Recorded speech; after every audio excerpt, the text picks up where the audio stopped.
Initiative in this passage, in verse 18, is to take care of the pastor and his family. I don't know how I feel about being compared as an ox.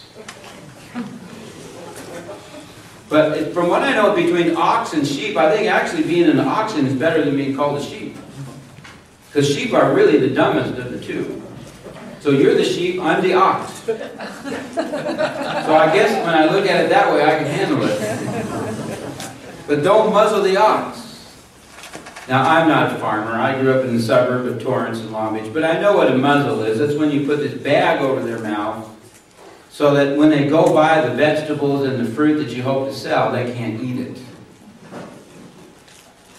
And what that is a man is serving, he's working really hard, and when it comes budget time, you muzzle him. You say, well, we're going to keep him poor and humble. Now, you don't have to do either of those. You know, the economy is going to keep him poor. You be as generous as you can.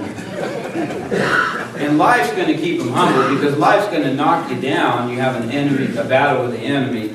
But you don't muzzle the ox. You take care of him financially. You take care of him spiritually. You protect your pastor from burnout. But one of the biggest things you have to protect your pastor from is gossip. And the crazy things people say. I've been amazed. You know, by the time gossip would go through my churches, and when it came back to me, I go, who are you talking about? Who would dare do such a thing? Well, that was you. I go, that was me? I did that? That was terrible. I should be fired. Then I go, well, wait a minute. I never did that. Who said I did that? Well, somebody said you said it. You've got to protect your pastor from that kind of thing. And really, the Bible is very clear that if you're going to bring a charge against God's elect, you need 2 or 3 witnesses. That means 2 or 3 people that saw him or heard him do it. A witness is not someone who heard your gossip and said, yeah, I really believe that could have happened. That's not a witness. That's a co-sinner in gossip. So if you're going to bring a charge against God's elect, you need to have witnesses, just like in a court of law. And it's been interesting as missionary, I've actually put a couple of our pastors on trial. I don't talk about it too much. But sometimes the people are just chewing on the pastor, and said, okay, let's put him on trial. You bring your witnesses. You give me some evidence. They never have any evidence. It's just, well, somebody said. All right, who's the somebody? Well, I can't tell. Well, then you have no witness. And if you talk to the pastor about it one-on-one, well, no, because he's really scary. He's big, tall, and he's a frightening-looking man, so I can't talk to him. So if you don't have the guts to talk to him, we have no business talking about what he did right or what he did wrong. You're going to have the guts to approach him. So that's part of protecting the pastor. If you don't protect him, who's going to? You know, so the next time somebody calls and says, you know what Pastor Larry did? You say, well, let's go talk to him and find out what he did. Let's look him in the eye and let's talk about it. They don't want to do that. They're afraid to do that, but what they also are afraid of, they're going to realize they're just talking.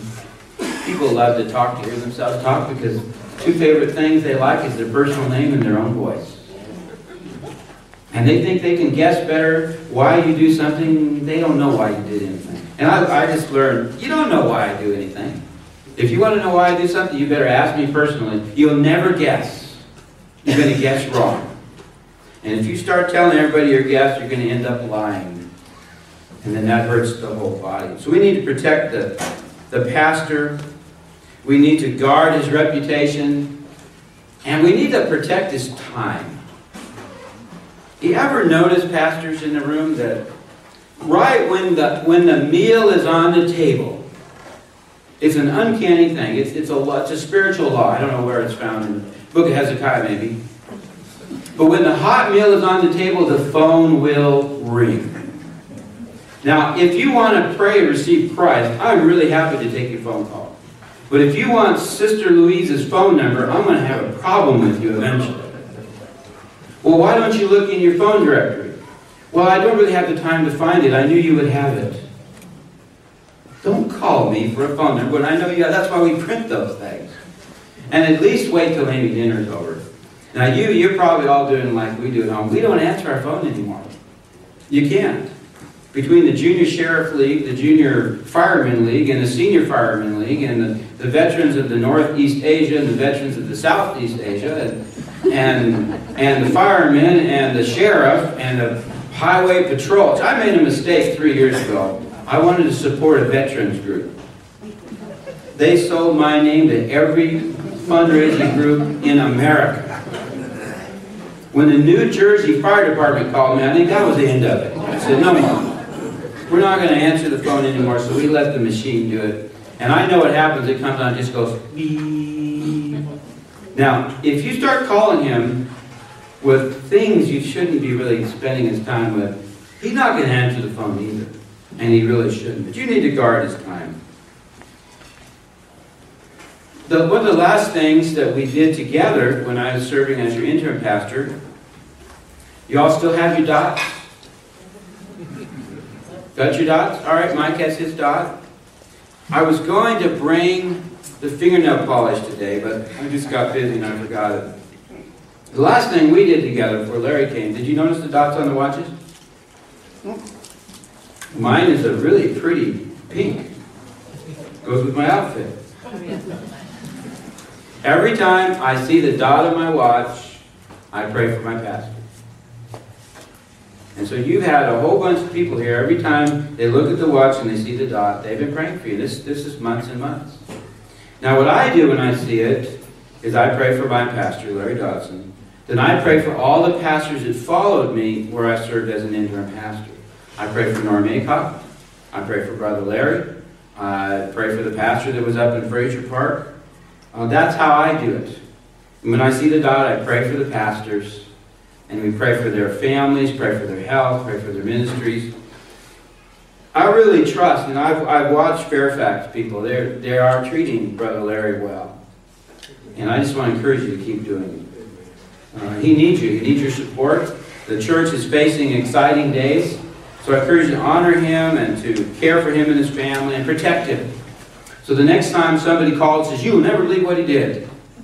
You set up an appointment with him, with that person, and talk to him eyeball to eyeball. Because I promise you, you'll never guess why he did what he did.